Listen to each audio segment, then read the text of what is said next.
बिलासपुर में हुई हुंकार रैली में शामिल होने आई केंद्रीय मंत्री स्मृति ईरानी। रैली में शामिल होने के बाद उन्होंने जनसभा को संबोधित किया।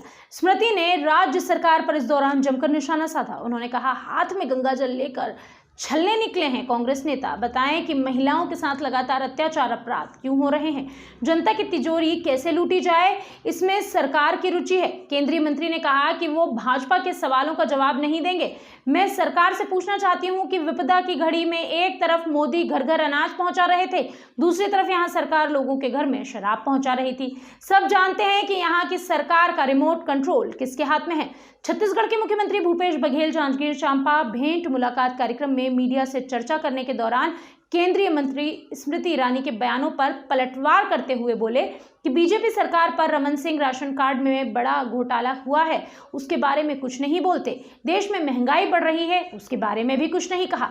मुझे इनके बारे में टिप्पणी करने की जरूरत नहीं, क्योंकि उन्होंने महंगाई के बारे में बोलकर महिलाओं का अपमान किया है। जिले में जिला है, तहसील है, सबसे ज्यादा हमने तहसील बनाया है, इसलिए कि उसे आम नागरिक को, उसके किसान को, मजदूर को जाति प्रमाण पत्र बनाना है, निवास प्रमाण पत्र बनाना है, जमीन का बंटवारा है, खतौनी है, वो सब चीज़ें की आवश्यकता होती है। और भौगोलिक दृष्टिकोण से हमारा प्रदेश बहुत फैला हुआ है, इसलिए सबसे ज़्यादा हम लोगों ने तहसील का निर्माण किया, संभाग निर्माण किया, उसके बाद जिले का है। तो ये जिला भी इसलिए बनाया है कि भौगोलिक दृष्टिकोण भले देखने में आता है कि एक विधानसभा या दो विधानसभा का, लेकिन ये क्षेत्रफल देखें बहुत बड़ा है। और हमारे छत्तीसगढ़ में आप जानते भी हैं कि अनुसूचित जाति, जनजाति, पिछड़े वर्ग के लोग बहुत उनकी संख्या बहुत अधिक है, दूर दूर वो लोग निवास करते हैं। और कोई भी काम करना उनके लिए मतलब कलेक्ट्रेट या तहसील पहुँचना उनके लिए मतलब दिन भर चले या उसके बाद पहुँचे और पता चला अधिकारी नहीं है तो फिर वापस जाना पड़ता है। इस बात को ध्यान रखते हुए प्रशासनिक इकाइयों को कम के जन सुविधा के साथ संभाग में उतना लोगों का काम रहता है नहीं, बहुत कम उसकी आवश्यकता है। पिछले समय जोगी खत्म ही कर दिए थे, संभाग को खत्म ही कर दिए थे, इधर जिला ही था। बहुत सारे कार्य हैं जो अब रायगढ़ को डाइवर्ट हो रहे हैं। संभाग में बहुत कम लोगों के मैं समझता हूँ कि उतना काम नहीं रहता, आम जनता से तो कोई मतलब नहीं रहता।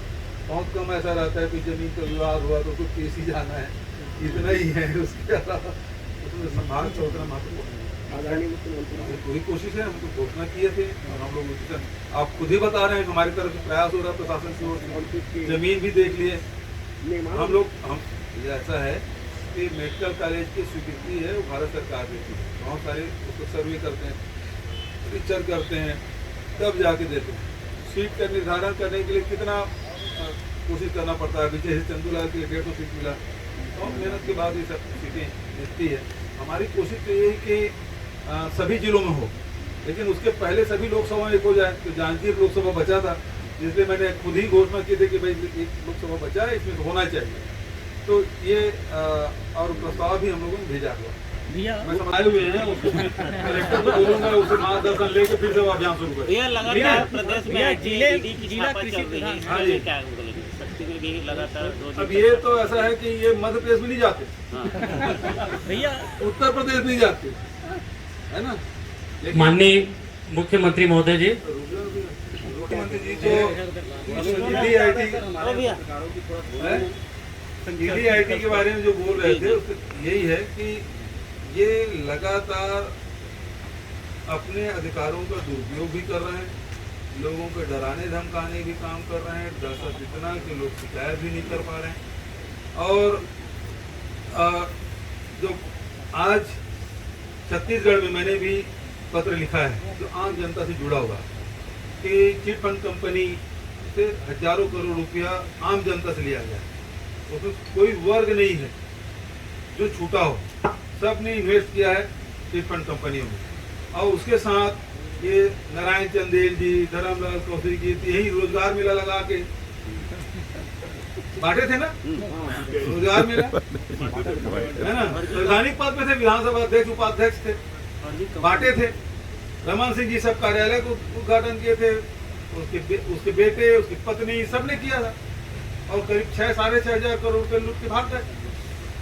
हम लोग तो कार्रवाई कर रहे हैं, लेकिन मैंने ईडी को भी पत्र लिखा है कि मनी लॉन्ड्रिंग का सही केस तो ये है, 6,500 करोड़ रुपए आम जनता से लूट के भाग गए और कहीं कहीं इन्वेस्ट किया होगा, मनी भी है और लॉन्ड्रिंग भी हुआ, उसमें कार्रवाई होना चाहिए।